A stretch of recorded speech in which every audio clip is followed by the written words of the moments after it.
Let us now consider diabetic neuropathy in some detail. Diabetic neuropathy can take any one of the forms given here. The foremost and common thing is the symmetric sensory distal neuropathy.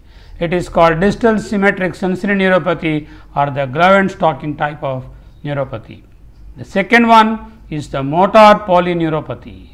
The third one is called the diabetic autonomic neuropathy. The fourth one is the diabetic polyradiculopathy, and of course, diabetic mononeuropathies are less common, nonetheless they do occur.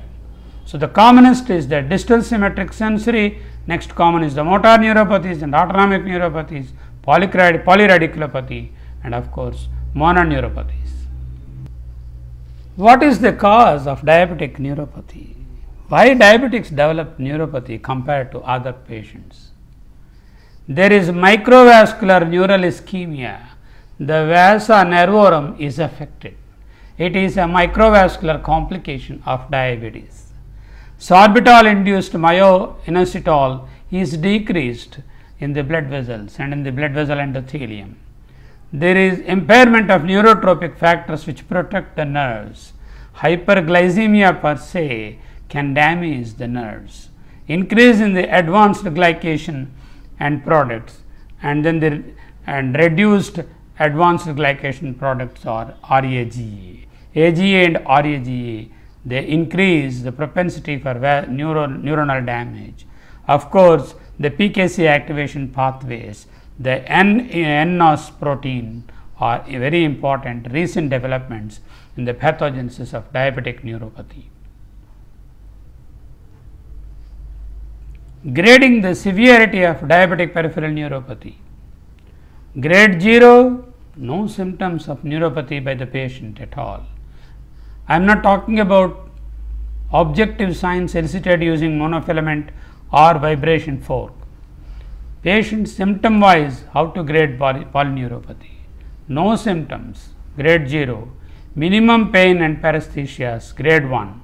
Mild pain and paresthesias even during the day, grade 2. Moderate pain both during day and night is grade 3. Intense burning pain disturbing sleep is grade 4. Excruciating pain, incapacitating pain, grade 5. What are the drugs available for the treatment of diabetic painful neuropathy? Type of medication and the use. Common NSAIDs are pain relievers like ibuprofen, diclofenac, any of these NSAIDs, they are not useful. They should not be used because they increase the risk of diabetic kidney disease or chronic kidney disease. Narcotic analgesics, very good pain relievers, but physical dependence and constipation are a problem. Tricyclic antidepressants, secondary amines and tertiary amines. Secondary amines like nortriptyline, desipramine are better.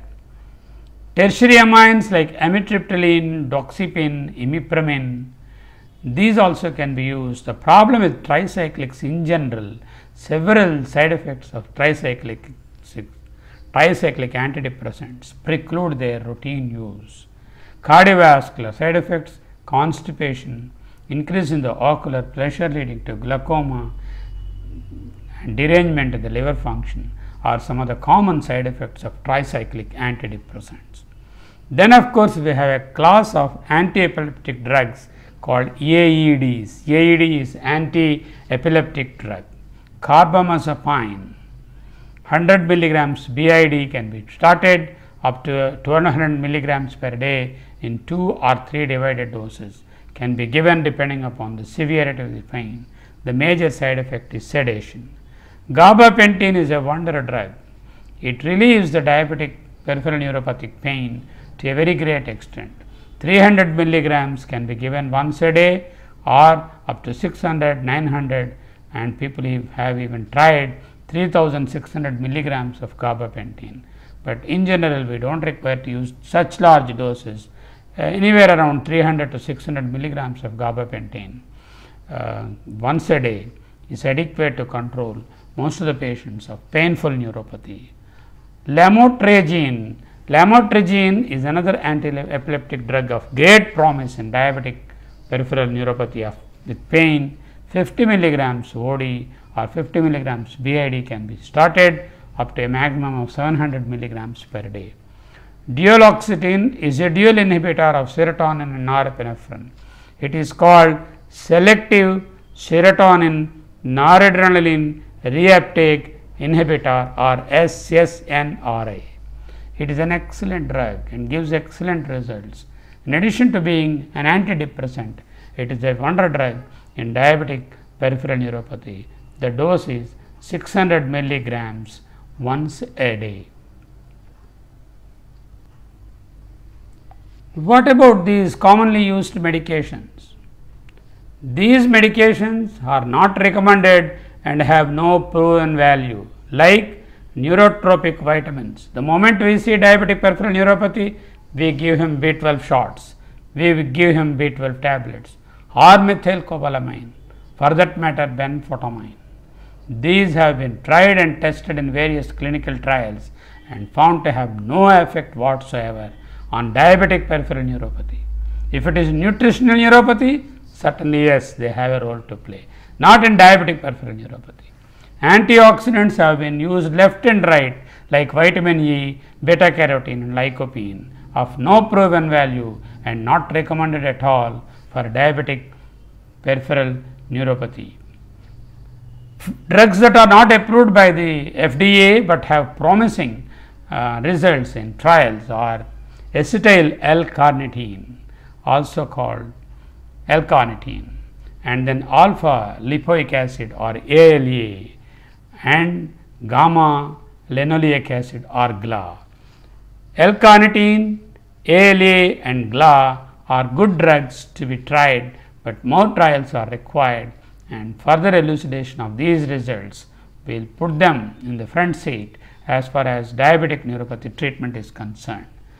Topical counter-irritant preparations like capsaicin, substance P are being tried, and they have good effect in painful neuropathy, particularly excruciating pain, multiple daily applications, stinging local and burning pain is relieved by these creams, and this is approved by FDA.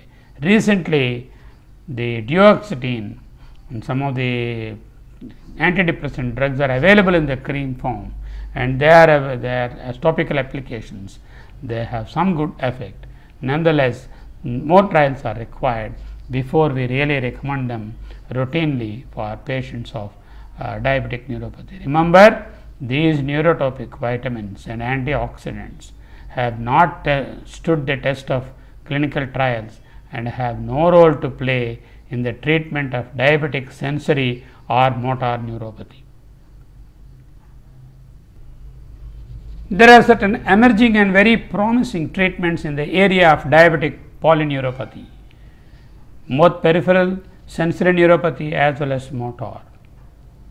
Riboxystatin or RBX mesylate, riboxystatin mesylate, most promising disease modifying therapy. Protein kinase C beta inhibitor, its mechanism of action is it inhibits the protein kinase C and thereby gives benefit for the neuronal damage. It is an oral drug. Eli Lilly company is bringing out or has already brought out the name Araxant.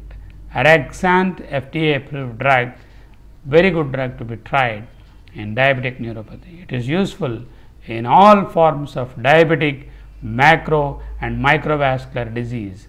This is a disease modifying agent. It improves the function of the vasa nervorum. It improves the microvascular and macrovascular function. Thereby, it prevents not only the diabetic polyneuropathy complication, the other complications of diabetes also can be reduced or prevented. Aldose reductase inhibitors, also called ARIs, these decrease the high levels of sorbitol and polyols present in the neurons. These sorbitols and polyols accumulate in the neurons and cause neuronal damage. Aldose reductase is an enzyme which increases the sorbitol and polyols, and aldose reductase inhibitors reduce the levels of sorbitol and polyols. There are 4 or 5 molecules: apelristat, gepelristat, tolrestat, ponelistat and sorbonyl. All these are being tried. Out of them, the first one, apelristat, is available in the market and it is useful to some extent. Topical lidocaine 5% patches to reduce pain, RCTs are still underway and no answer is yet available. Gene transfer therapy with NGF, complete reversal of the symptoms can occur. These are some of the most promising areas of research as far as diabetic neuropathy treatment is concerned.